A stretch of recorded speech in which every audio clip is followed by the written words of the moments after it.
Protagonistas de la historia. En compañía.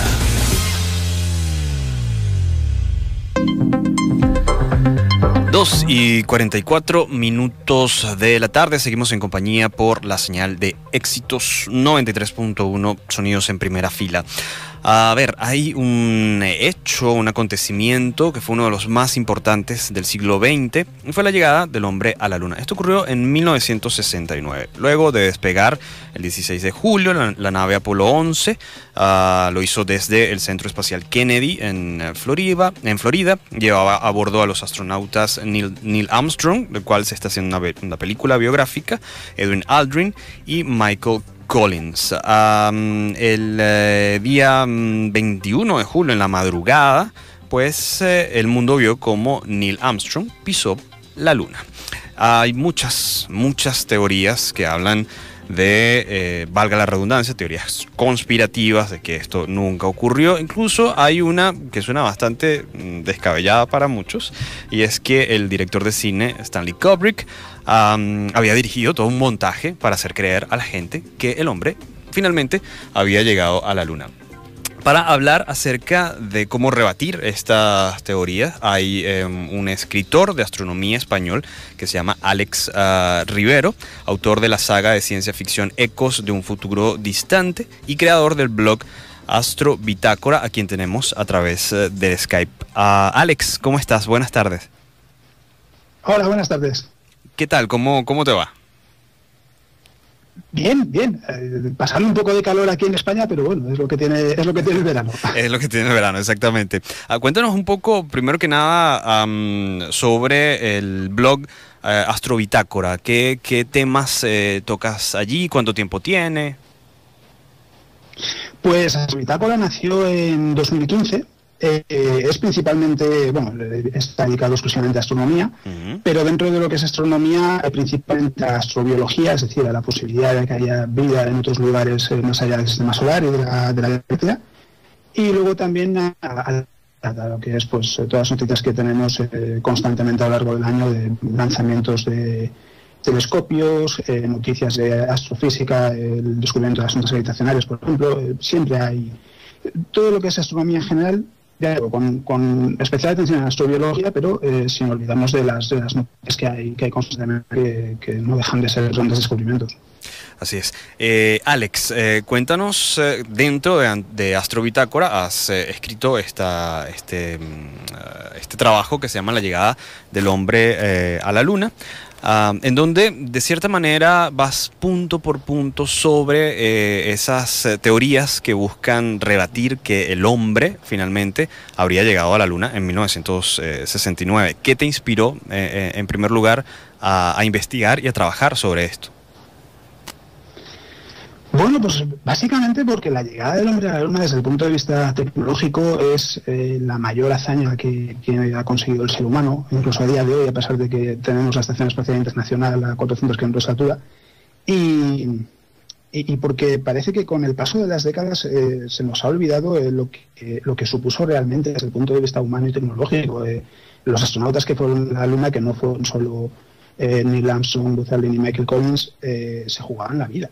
Sí. Es verdad que no era por un objetivo puramente científico, porque no podemos olvidar el contexto histórico, pero hicieron algo que en realidad seguramente muy pocas personas, si nos lo hubiesen propuesto a nosotros, aun siendo astronautas, no hubiésemos atrevido a hacerlo. Claro. ¿Y por qué crees tú que se han generado tantas teorías conspirativas sobre este hecho? Bueno, por un lado está el hecho de que la conspiración en sí, siempre ha habido conspiracionistas y siempre ha habido gente dada a la conspiración, pero además es que, claro, a día de hoy, si vamos al cine, vemos una película, los efectos especiales son espectaculares y claro, es fácil pensar, es que la llegada a la Luna se puede fingir sin ningún tipo de problema. Y a día de hoy es cierto, en una tarde se podría grabar todo sin ningún tipo de problema y parecería perfectamente real. El problema es que, claro, analizamos desde la perspectiva actual de hace 20 años algo que sucedió en 1969 en un contexto muy diferente, tanto tecnológico como político como científico. Y lo que intento es básicamente ayudar a todas las personas que tienen dudas sobre si realmente llegamos a la Luna a entender que es que Pensar lo contrario es lo que realmente es una locura, porque por extraño que pueda parecer, era más fácil ir a la Luna que fingirlo en un estudio. Claro. Estamos conversando con Alex Ribeiro, escritor de astronomía, autor de la saga de ciencia ficción Ecos de un futuro distante y creador del blog Astro Bitácora.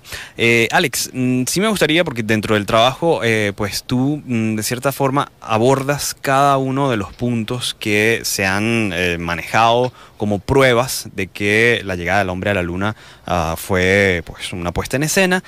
Sí quisiera, desde tu perspectiva, ¿cuáles son esos puntos como los más importantes de aclarar y decir, mira, esto ocurre así por esto y por aquello? Sí, a ver, repasar las pruebas en sí sería un poco complicado, porque al hacerlo a través de radio solo con la voz, sin ver las imágenes, seguramente es... no toda la gente que nos está escuchando sabrá a qué imágenes nos referiríamos, pero lo que es la historia en general sí que es mucho más fácil de contar. Y para ello lo más fácil que podemos hacer es, primero tenemos que remontarnos a la década de 1920, que es cuando comienza el desarrollo de los misiles y los cohetes, cuando empieza a coger velocidad, digámoslo así, y ese continuó. Hay que recordar que la década de 1920 hasta 1909 estamos en un periodo de guerras. Vivimos la Primera Guerra Mundial, vamos a la Segunda Guerra Mundial, en un contexto que evidentemente tiene muy poco que ver con lo que es la actualidad. Y el impulso de la gente que trabajaba en la ciencia, en los campos de tecnología en aquella época, estaba más centrado en eso, en digamos, lo bélico. Entonces hubo un ingeniero alemán llamado Werner von Braun, que trabajó en la Alemania nazi, que después fue reclutado por Estados junto a otros 1.600 científicos, que a día de hoy es conocido por ser pues uno de los grandes padres de la ingeniería aeronáutica, porque sus cohetes tenían la capacidad de hacer vuelos suborbitales, es decir, de no llegar a la órbita de la Tierra, pero sí salir de la atmósfera.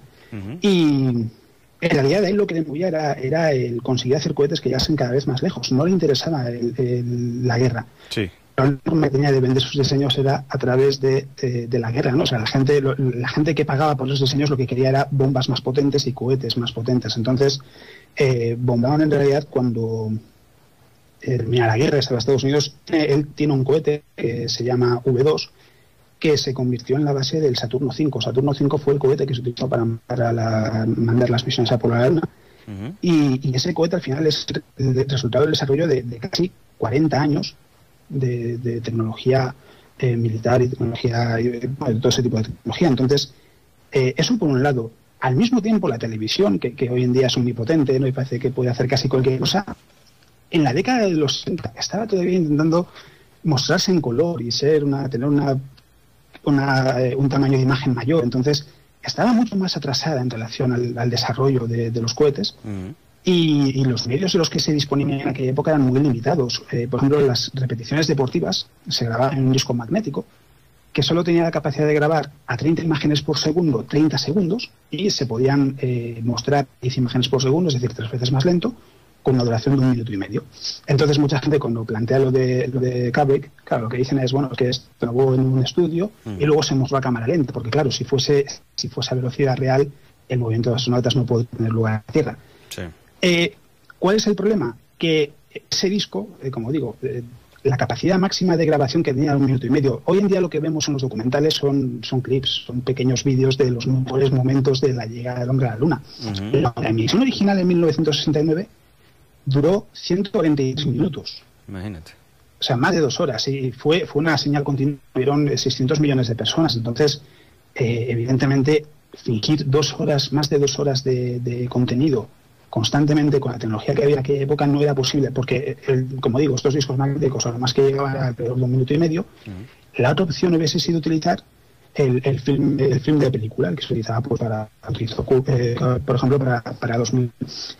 Problema, y esto, la gente que haya visto películas antiguas seguro que se acuerda, constantemente se ven daños de imagen, ¿no?